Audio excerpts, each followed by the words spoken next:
토트넘이 이제는 실시간도 없이 바로 2023년 마지막 공식 경기를 치르게 됩니다. 자, 조유정 기자와 함께 마지막 남은 경기 본머스전 간단히 살펴보겠는데, 일단 그 최근에 그 브라이튼전이 너무 좀 경기 뭐 막판에 한 15분 바짝 땡기긴 했지만 부진했습니다, 경기가. 네. 그렇죠. 최근 분위기를 고려하면 더 아쉬운 경기였죠. 뭐 한동안 헤맸었잖아요. 5경기 무승. 뭐 이러다가 3연승을 달리고 있었는데 뭐 쉽지 않은 경기가 될 거라고 예상은 됐지만 시작부터 먼저 내 골을 넣히는 바람에 2대4로 패배를 했습니다. 그렇습니다. 5경기 무승을 달리다가 3연승을 질주하고 있었기 때문에 이번 브라이튼전에 대한 기대가 분명히 있었는데 사실 출발이 나쁘진 않았거든요. 근데 브라이튼의 롱볼 축구에 완전히 당했습니다. 근데 이게 경기 중에도 그렇고 좀 상대가 저렇게 나오면 좀 어느 정도 대응을 해야 되는데 경기 중에 포스테코글로 감독의 어떤 전술적인 대응이 딱히 보이지 않은 것이 좀 아쉬움이 있었고, 사실 그 4명의 수비 라인을 다 풀백들로 구성을 했잖아요. 그렇죠. 뭐 어쩔 수 없었던 면도 있었고. 네.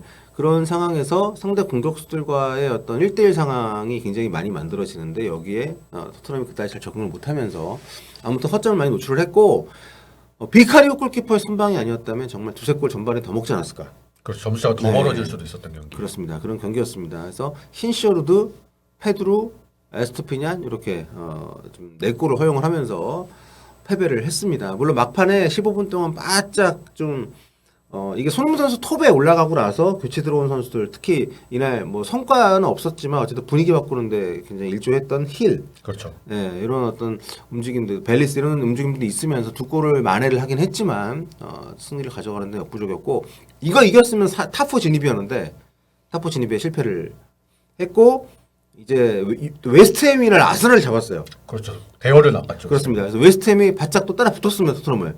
그래서 자칫하면 연말 순위가 더 내려갈 수도 있는 그런 위기 상황에서 이제 본머스와 경기를 갖게 됩니다.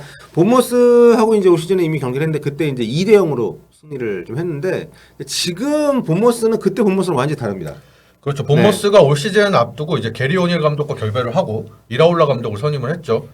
좀 이게 본머스가 지난 시즌 잔류를 했는데 왜 굳이 감독을 교체하냐 이런 말도 있었는데 이게 체질 개선을 위해 감독을 새로 선임한 거거든요. 근데 그 체질을 바꾸는 과정에서 초반에 굉장히 어려움을 겪었습니다.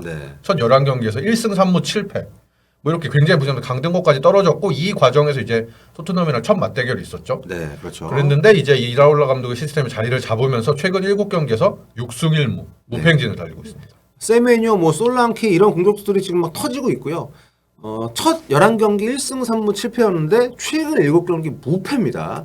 7경기 6승 1무예요. 무패도 무슨 뭐 2승 3무 이런 게 아니고, 그렇죠. 무승부가 많은 게 아니고. 네, 6승 1무 무패고, 그리고 정경기 멀티골 이상 넣고 있고, 그렇죠. 기록도 보면은 지금 뉴캐슬 잡았고, 맨유 대승, 맨유 상대로 맨유 잡았고, 또 에스턴 빌라 상대로도 2대2로 비겼고, 굉장히 지금 폼이 좋은 본머스이기 때문에 하필 이 시기에 본머스를 만나는 것은 토트넘에게는 좀 운이 없다고 할 수 있다는 생각이 들 만큼 굉장히 지금 쉽지 않은 경기가 될 겁니다. 그렇죠. 더더욱이나 뭐 그런 말씀을 드리는 이유는 부상자가 굉장히 많잖아요. 근데 이제 추가 결장자까지 생겼습니다.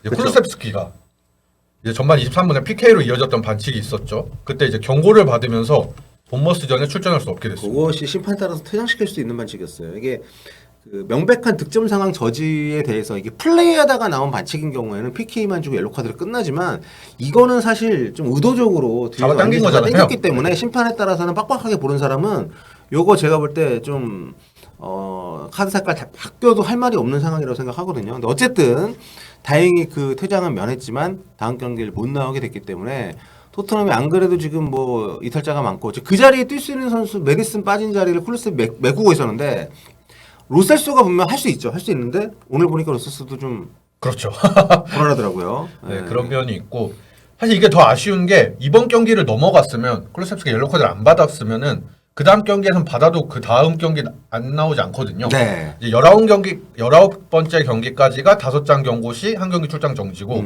20라운드부터 32번째 경기까지는 10장을 받아야 한 경기 정지가 되는데, 이번 경기 마지막 경기에서 이제 받아버리면서 그거를 못 참고 다음 경기에 못 나오게 됐습니다. 게다가 올리버 스킥 같은 경우에도 지난 브라이튼전 때 이제 갑자기 빠졌는데 이 선수 뭐 돌아온다고 하는데 이거 좀 봐야 될 것 같고, 아무튼 지금 징계 때문에 못 나오는 선수가 본머스전이 비수마하고 콜리셉스키. 그렇죠. 부상 때문에 못 나오는 선수는 여전히 굉장히 많죠.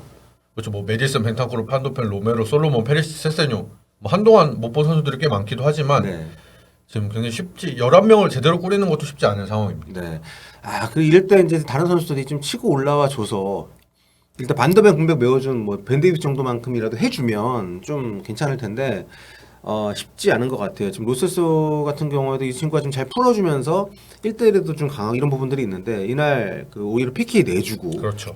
좀 실수도 굉장히 많았기 때문에 걱정이 많이 되는 상황인데 근데 본머스는 지금 다른 걸 떠나가지고 좀 득점력이 터진 게 굉장히 인상적이고 요게 토트넘 수비가 굉장히 지금 헐겁잖아요. 그렇죠. 그거하고 좀 맞닥뜨려서 굉장히 걱정이 많이 됩니다.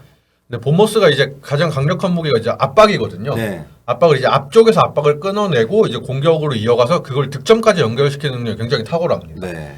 이게 이라올라 감독이 라리가에서 이제 라유를 맡고 이럴 때부터 굉장히 압박에 이제 강점이 많은 감독으로 유명했는데 프리미어리그에 와서 좀 적응기를 거치고 본인의 시스템을 좀 수정하는 시간을 거쳤죠. 네. 그리고 선수들도 이 시스템에 적응하는 시간을 적응을 마치면서 수비 실점은 확 줄었고 공격 득점이 확 늘어났습니다. 네.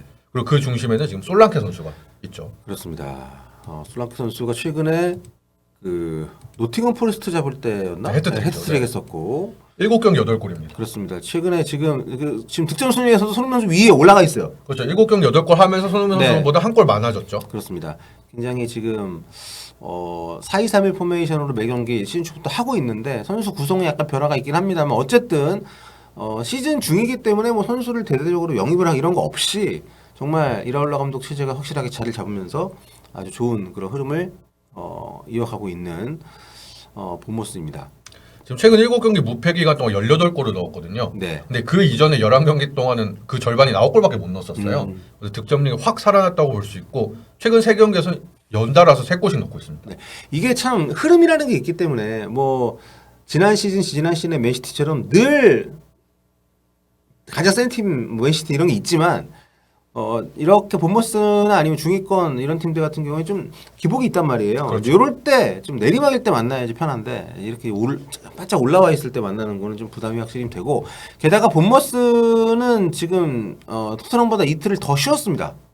그렇죠. 네. 먼저 경기를 치렀기 때문에. 네, 그렇기 때문에 한국 날짜로 토트넘은 29일 아침에 경기를 했고 본머스는 이제 풀럼을 홈으로 불러들여서 27일에 경기를 했기 때문에 이 부분도 좀 토트넘 입장에서는 걱정이 많이 됩니다. 왜냐하면 진짜 한국 날짜로 이틀 만에 경기하는 거잖아요. 현지 그렇죠. 날짜로는 거의 반 경기였으니까 뭐 이틀을 쉬고 하는 거긴 하지만 그리고 또 낮 경기이기 때문에 체력적으로 굉장히 부담이 되고 이날 그 현지 나가 있는 이건 기자 얘기 들어보니까 경기 끝나고 너무 힘들어 보여서 경기 내용도 안 좋았지만 인터뷰를 안 했다고 그렇죠. 하더라고요. 믹스도 그냥 지나쳤다고 하더라고요. 네. 손흥민 선수가 그런 경우가 거의 없거든요. 네. 뭐 경기를 지더라도 뭐 인터뷰를 다 하고 가는데 워낙 지금 팀 상황도 그렇고 체력적으로도 그렇고 여러모로 좀 부담이 큰 상황이라서 뭐 그러지 않았나 싶습니다. 그렇습니다. 자, 손흥민 선수는 이제 역시나 톱으로 나오는 게 저는 낫지 않나 싶은 생각이 드는데 특히 이제 라인 올리는 팀 상대로는 일단 왼쪽으로 계속 히샬송하고 이제 공존을 해야 되니까 왼쪽으로 계속 기용을 하고 있는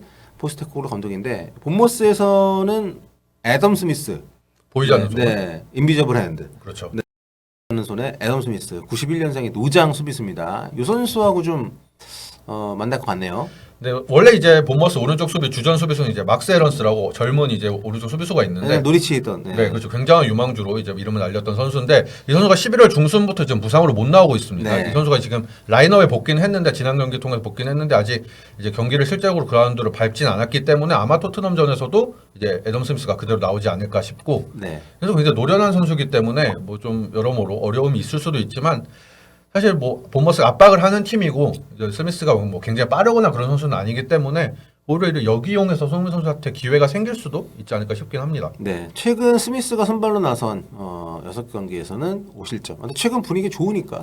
그렇죠. 워낙 이제 네. 팀 전체적으로 자리가 잡은 면도 있고 뭐 스미스 효과라고 할 수는 없겠지만 네. 그걸로만 볼 수는 없겠지만 어쨌든 스미스 선수가 최근 선발로 나서면서 시점이 확 줄었다라고 네. 볼 수 있습니다. 근데 아무튼 이제 걱정이 되는 게 토트넘 같은 팀은 정말 에너지를 좀 약간 뭐랄까요, 좀 과하게 쓰는 팀이잖아요. 그렇죠. 거의 선수들 좀 갈아서 넣고 있는 그런 축구를 하고 있기 때문에 그 선수들이 젊고 평상시에 몸 관리 많이 하기 때문에 사실 뭐 매 경기 지치는 건 저는 큰 문제 없다고 보는데 문제는 회복이거든요. 그렇죠. 회복이 어느 정도 시간이 보장이 되고 좀 텀이 유지가 돼야 이게 좀 아무리 한 경기 좀 빡시게 했다 하더라도 요즘 또 추가 시간 많이 주니까 정말 체력이 완전 고갈되잖아요. 근데 이렇게 일정이 빡빡한 상황에서 토트넘처럼 지금 대체 선수가 없는 이런 구조의 팀에서 지금 하루 만에 하루 쉬고 경기를 해야 되는 한국 시간을 봤을 때 이런 일정은 너무 걱정이 많이 되고 손흥민 선수도 이 경기가 사실상 마지막이 될 가능성이 높잖아요. 안시하고 전에. 그럼 손흥민 성격상 대충 뛰겠습니까? 걱정이 많이 되고. 보겠죠, 네. 그리고 본머스가 수비가 꽤 거칩니다.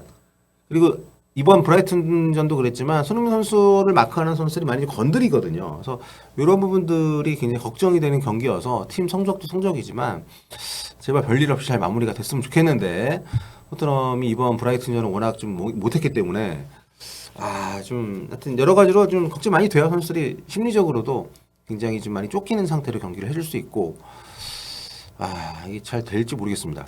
손흥민 선수도 성격상 클루셉스키에 못 나오기 때문에 더더욱이나 이제 어깨가 무거워져서 그렇죠. 좀 그런 면에서도 어려움이 있을 수도 있을 것 같고 네. 그래서 좀 쉽지 않은 경기가 될 것 같습니다. 그러니까 그런 상황을 감안하면 감독이 좀 어느 정도는 좀 그 변화를 줘야 되는데 이 포스테코글로 감독이 뭐 좋게 얘기하면 뭐 철학이 확실하고 자기 축구에 대한 자신감이 있다라고 할 수 있겠지만 토트넘의 지금 전력이나 상황을 봤을 때는 상대에 따라서 저는 완전히 맞춤까지는 아니더라도 좀 변화를 줘야 된다고 보거든요. 근데 이번 브라이튼전도 그렇고 매번 같은 패턴으로 계속 이제 아니야 이 축구는 이게 정답이야 이렇게 가고 있으니까 너무 걱정이 됩니다. 아무튼 뭐 이 모든 걱정이 기후에 그칠 수 있도록 본머스전 잘 마무리를 하고 손흥민 선수가 웃는 모습으로 대표팀 소집 앞두고 늘 좋은 경기를 했던 선수이기 때문에 그렇죠. 네, 이번에도 그런 경기가 됐으면 좋겠고 아무튼 본머스전이 31일 밤 11시입니다. 제가 나름 뭐 중계도 많이 하고 해봤는데 1월 1일을 그러니까 새해를 입중계하면서 맞이한 적은 없거든요.